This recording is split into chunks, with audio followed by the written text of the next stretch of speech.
Shalom, selamat pagi Bapak Ibu Saudara-saudara yang dikasihi Tuhan. Kasih dan penyertaan Tuhan senantiasa kita rasakan di dalam kehidupan kita, hingga pada pagi hari ini kita boleh diperjumpakan kembali di dalam Renungan Harian Toraya, edisi Kamis 11 Agustus 2022. Pertolongan kita adalah dalam nama Bapa dan Anak dan Roh Kudus. Kasih karunia dan damai sejahtera dari Allah kita menyertai kamu sekalian. Amin.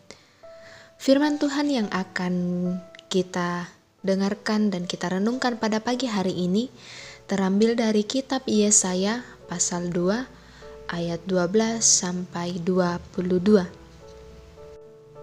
Mari kita berdoa. Segala kemuliaan hormat hanya kami persembahkan bagimu Tuhan. Terima kasih hari yang baru boleh Engkau berikan bagi kami di dalam menikmati kasih dan juga kemurahan-Mu. Saat ini ya Tuhan, firman-Mu akan kami baca dan dengarkan serta renungkan. Kami tahu bahwa kami adalah manusia yang lemah. Kami tidak mampu menyelami kebenaran firman-Mu jika Engkau tidak ada bersama-sama dengan kami. Olehnya itu ya Tuhan, biarlah Roh Kudus-Mu menguasai hati dan pikiran kami, sehingga kami boleh mengerti akan firman-Mu, dan di dalam kehidupan kami boleh menjadi pelaku-pelaku firman. Ampunkanlah setiap dosa dan kesalahan kami ya Tuhan. Bersabdalah kepada kami, sebab sesungguhnya kami telah siap mendengar. Di dalam nama Tuhan Yesus kami berdoa. Amin. Yesaya pasal 2 ayat 12 hingga ayat 22, firman Tuhan, sebab Tuhan semesta alam menetapkan suatu hari untuk menghukum semua yang congkak dan angkuh, serta menghukum semua yang meninggikan diri supaya direndahkan, untuk menghukum semua pohon aras di Libanon yang tumbuh meninggi dan tetap menjulang, dan menghukum semua pohon terbantin di Basan, untuk menghukum semua gunung yang tinggi-tinggi dan semua bukit yang menjulang ke atas, untuk menghukum semua menara yang tinggi-tinggi dan semua tembok yang berkubu, untuk menghukum semua kapal Tarsis dan semua kapal yang paling indah. Manusia yang sombong akan ditundukkan, dan orang yang angkuh akan direndahkan. Hanya Tuhan sajalah yang maha tinggi pada hari itu. Sedang berhala-berhala akan hilang sama sekali. Maka orang akan masuk ke dalam gua-gua di gunung batu, dan ke dalam liang-liang di tanah, terhadap kedahsyatan Tuhan dan terhadap semarak kemegahannya pada waktu Ia bangkit menakut-nakuti bumi. Pada hari itu berhala-berhala perak dan berhala-berhala emas yang dibuat manusia untuk sujud menyembah kepadanya akan dilemparkannya kepada tikus dan kelelawar, dan ia akan masuk ke dalam lekuk-lekuk di gunung batu dan ke dalam celah-celah di bukit batu, terhadap kedahsyatan Tuhan dan terhadap semarak kemegahannya pada waktu Ia bangkit menakut-nakuti bumi. Jangan berharap pada manusia, sebab ia tidak lebih daripada embusan nafas, dan sebagai apakah ia dapat dianggap? Amin, firman Tuhan.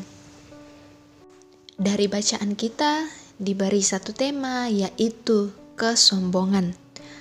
Kesombongan ba'tu kamadawan pena.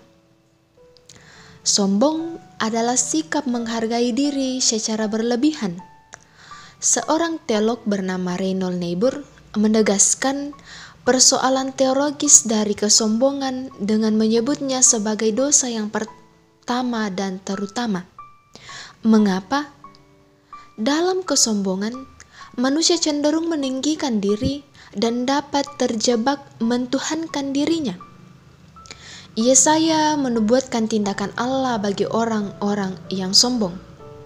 Ia menegaskan bahwa Allah akan menghukum orang-orang yang angkuh, congkak, dan meninggikan diri. Keangkuhan ini lahir dari berbagai karya cipta manusia yang membuat manusia memuliakan diri secara berlebihan. Yesaya menggambarkan pohon-pohon terbaik, bukit-bukit yang menjulang, tembok pertahanan yang kokoh, dan kapal-kapal saudagar yang megah sebagai sesuatu di mana manusia merasa hebat dan merasa terlindungi dengan segala apa yang dihasilkannya. Lalu, Yesaya menegaskan bahwa tidak ada yang lebih tinggi daripada Tuhan. Hanya Dialah tempat perlindungan yang kokoh. Karena itu, Allah akan merendahkan segala kemegahan manusia dan meletakkannya ke dalam celah-celah bukit batu. Allah melakukan itu semua untuk menundukkan orang-orang sombong, merendahkan orang-orang angkuh, dan menandaskan bahwa hanya Dia yang maha tinggi. Nubuatan Yesaya menegaskan bahwa dalam kesombongan, sesungguhnya kita telah merampas kemuliaan Allah. Kita diciptakan menurut gambar dan rupa Allah, bukan untuk menjadi sama dengan Allah, melainkan untuk memuliakan Allah melalui seluruh laku kita. Kesombongan dibenci oleh Allah, karena di sana ada godaan untuk menjadi sama seperti Allah. Amin. Mari kita satu di dalam doa kita berdoa. Ya Bapa, dalam menjalani kehidupan ini, terkadang kami bersikap angkuh, kami meninggikan diri atas apa yang kami miliki, atas setiap pencapaian-pencapaian yang kami dapatkan.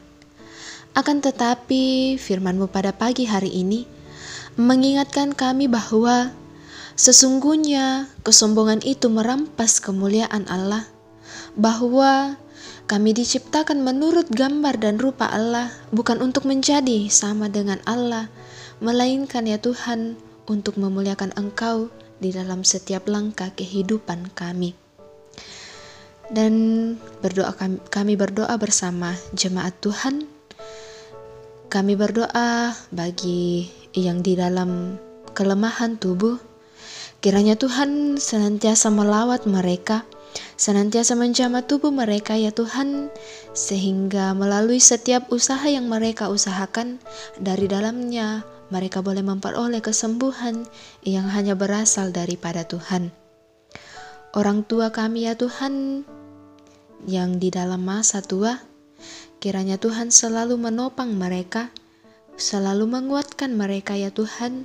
Biarlah di dalam menjalani masa tua mereka tetap berpengharapan hanya kepada Tuhan. Bagi kami ya Tuhan, anak-anak-Mu yang sedang menuntut ilmu, beri hikmat kepada kami ya Tuhan, beri semangat bagi kami. Kami yakin dan percaya ya Tuhan, Engkau selalu merancangkan masa depan yang terbaik, masa depan yang cerah bagi kami anak-anak Tuhan. Berkati kami ya Tuhan di dalam keluarga kami, di dalam pekerjaan kami, dan juga ya Tuhan di dalam pelayanan kami.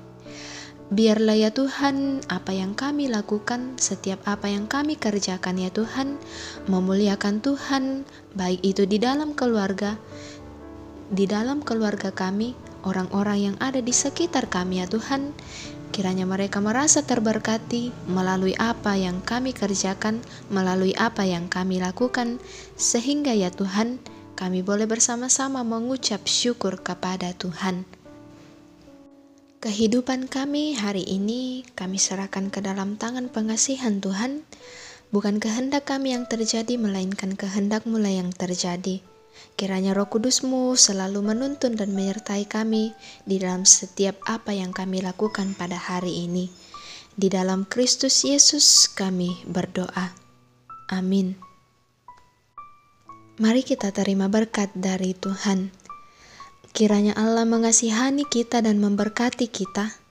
Kiranya Ia menyinari kita dengan wajah-Nya dan memberi kita damai sejahtera. Amin.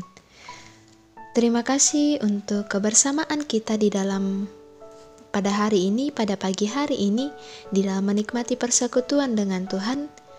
Kiranya kita boleh dikuatkan oleh firman Tuhan pada hari ini, untuk menjalani kehidupan kita, Tuhan yang senantiasa kita permuliakan.